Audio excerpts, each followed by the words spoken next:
お腹減った？大丈夫。ちいちゃん、今から食べちゃおっか。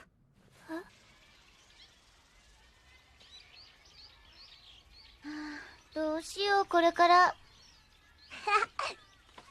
たくさん食べて。そろそろ給食の時間だ。確か今日のメニューはカレーのはず。大好物だったのに。よそよそ考えるのは。グタタン、何か食べたいものとかある？食べたいもの？そう。私めは巻き寿司とか BLT ツイスターサンドが好物ですな。少年が愛情込めて作った朝ごはんが食べたいって。そんなこと言ってないだろ。それお前の欲望だろ。ニャルコの母乳でもいいって。そんなこと言ってないだろ。それお前の欲望だろ。That was way too close. Seriously not okay. I never want to do that again.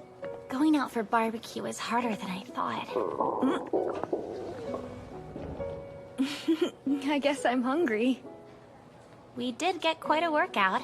Seriously? I totally lost my appetite. I'm never going out to eat with you people again. I mean it.